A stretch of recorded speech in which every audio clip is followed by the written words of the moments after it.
काल प्रजासत्ताक दिनाच्या कार्यक्रमात नाशिकचे पालकमंत्री आणि या राज्याचे ज्येष्ठ मंत्री मनवणारे गिरीश महाजन यांनी प्रजासत्ताक दिनाचं नेमकं औचित्य काय असतं, त्यांना पालकमंत्री किंवा मंत्री म्हणून या राज्यात फिरण्याचा मान जो काही या घटनेने दिलेला आहे, त्या घटनेच्या शिल्पकाराचेच ते नाव विसरले आणि नंतर दिलगिरी व्यक्त करतायत।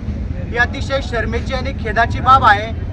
आम्ही समस्त बौद्ध समाज आणि आंबेडकरी अनुयायांच्या वतीने आज या ठिकाणी निषेध आंदोलन केलेलं आहे। हे प्रातिनिधिक स्वरूपात आंदोलन होतं। कुठलीही पूर्वसूचना न देता आम्ही सर्व समविचारी समाजबांधव या ठिकाणी एकत्र आलो। आम्ही या ठिकाणी बाबासाहेबांना, छत्रपती शिवाजी महाराजांना, महात्मा फुलेंना अभिवादन करत या ठिकाणी प्रशासनाला निवेदन देत आमची मागणी मांडलेली आहे। गिरीश महाजन यांच्यावर अॅट्रॉसिटी अंतर्गत गुन्हा दाखल व्हावा आणि तात्काळ मुख्यमंत्री देवेंद्र फडणवीस यांनी त्यांचा राजीनामा घेऊन त्यांना पदावरून मुक्त करावा अशी आमची या ठिकाणी मागणी आहे। आणि ही मागणी जर पूर्ण नाही झाली तर पाचोऱ्यातच नव्हे तर संपूर्ण राज्यामध्ये आंबेडकरी अनुयायी मोठ्या प्रमाणात आंदोलन करून गिरीश महाजन यांना धडा शिकवल्याशिवाय राहणार नाही असं मी आजच्या या मोर्चाच्या निमित्ताने सांगू इच्छितो। धन्यवाद। बाबासाहेब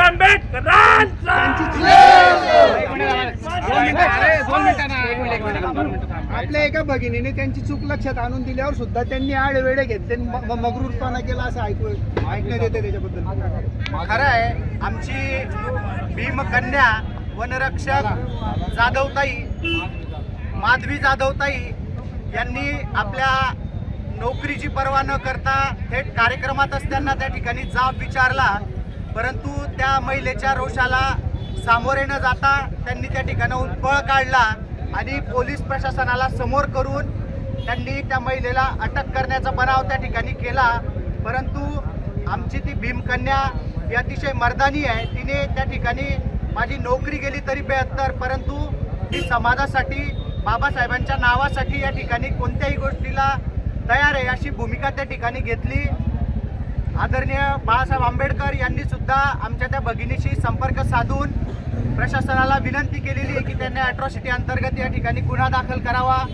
जर त्यांच्याही विनंतीला मान न देता प्रशासनाने या ठिकाणी आडमुठी भूमिका घेतली, राज्य सरकारने जर त्या ठिकाणी त्यांच्यावर अॅट्रॉसिटी अंतर्गत गुन्हा दाखल न करता त्यांना मंत्रिपदावर कायम ठेवलं तर निश्चितपणे आंबेडकरी जनतेचा उद्रेक या ठिकाणी झाल्याशिवाय राहणार नाही आणि यापुढे अधिक तीव्र प्रकारचं आंदोलन हे आपल्याला महाराष्ट्रभर पाहायला मिळेल।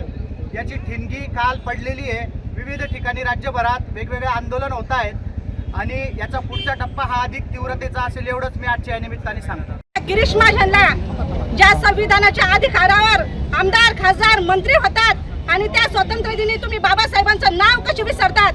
हे भाजपची रणनीती आहे, बाबासाहेबांचा अपमान करणं। पण आम्ही हा अपमान खपवून घेणार नाही। अशा हजारो काही लाखो लोकांमध्ये अशा निर्दयी, अशा नीच प्रवृत्तीच्या लोकांना आम्ही धडा शिकवण्याशिवाय राहणार नाही। आमची भगिनी जाधवताई यांचा आम्ही मनापासून अभिनंदन करतो आणि अशा नीच प्रवृत्तीच्या लोकांना अॅट्रॉसिटीचा गुन्हा दाखल व्हायला पाहिजे, म्हणून आम्ही आंबेडकरी समाज एक झालेलो आहोत आणि एक राहणार आहोत।